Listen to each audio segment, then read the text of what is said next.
Science to indicate that നിങ്ങൾ ജീവിക്കുന്നത് ഒരു ടോക്സിക് ആയിട്ടുള്ള ഒരാളുടെ കൂടെയാണെന്ന്. അത് ചിലപ്പോൾ ഒരു നാർസിസിസ്റ്റ് ആവാം, അല്ലെങ്കിൽ ഒരു ആന്റി സോഷ്യൽ പേഴ്സൺ ആവാം. റീസെന്റ് നടന്ന പല സംഭവങ്ങളുടെ അടിസ്ഥാനത്തിൽ ഇങ്ങനെയുള്ള കാര്യങ്ങൾ എല്ലാവരും അറിഞ്ഞിരിക്കേണ്ടത് വളരെ അത്യാവശ്യമായിട്ടുള്ള ഒരു കാര്യമാണ്. ഒന്ന്, നിങ്ങൾക്ക് ഒരു തരത്തിലുള്ള ഗ്രോത്തും ഉണ്ടാവാൻ സാധ്യതയില്ല ഇങ്ങനെ ഒരു വ്യക്തിയുടെ കൂടെ നിങ്ങളുടെ റിലേഷൻഷിപ്പിൽ. നിങ്ങൾ എന്നും നിങ്ങളുടെ ഡ്രീംസ് അച്ചീവ് ചെയ്യാൻ പറ്റുന്നില്ല, നിങ്ങളുടെ ടൈം കുറെ വേസ്റ്റ് ആയതായിട്ട് നിങ്ങൾക്ക് തോന്നുന്നു. പിന്നെ ഇങ്ങനെയുള്ള ആൾക്കാർ ഒരു കാര്യത്തിൽ ഉത്തരവാദിത്തം ഏറ്റെടുക്കില്ല. അവർക്കെല്ലാം ചെയ്തു കൊടുക്കണം, മറ്റുള്ളവർ ചെയ്തു കൊടുക്കണം. മൂന്നാമത്തെ കാര്യം എന്താന്ന് പറഞ്ഞു കഴിഞ്ഞാൽ അവർ എന്ത് കാര്യം ഉണ്ടായാലും അവസാനം അത് കറങ്ങി തിരിഞ്ഞ് നിങ്ങളെ മാത്രം അവർ ബ്ലെയിം ചെയ്യും. നിങ്ങളോട് ഒരു നല്ല കാര്യങ്ങൾ അവർ പറയില്ല. നിങ്ങൾ സന്തോഷിക്കുന്നത്, പിന്നെ നിങ്ങൾ സന്തോഷിക്കുന്നത് കാണുമ്പോൾ അവർക്ക് വളരെയധികം സങ്കടം വരും.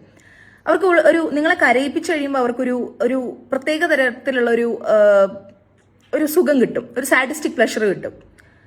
പിന്നെ അവർ ഇമോഷണലി നിങ്ങളെ മാനിപ്പുലേറ്റ് ചെയ്യും, ഗ്യാസ് ലൈറ്റ് ചെയ്യും.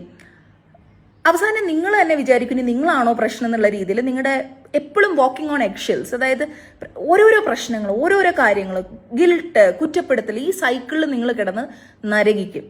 ഇതാണ് ഒരു ടോക്സിക് റിലേഷൻഷിപ്പിലാണെങ്കിൽ, അത് നാർസിസിസ്റ്റ് ആവാം, ആന്റി സോഷ്യൽ ആവാം, ഏത് രീതിയിലുള്ള റിലേഷൻഷിപ്പ് ആണെങ്കിലും ഇങ്ങനെയൊക്കെയുള്ള സയൻസ് നിങ്ങളുടെ റിലേഷൻഷിപ്പിൽ ഉണ്ടെങ്കിൽ നിങ്ങളൊന്ന് ചെക്ക് ചെയ്യേണ്ടതാണ്. ഒരു മെഡിക്കൽ ചെക്കപ്പ് എടുക്കുന്നത് പോലെ you should consult a clinical psychologist. Doctor Gayathri Menon, doctor Gayathri's wellness space.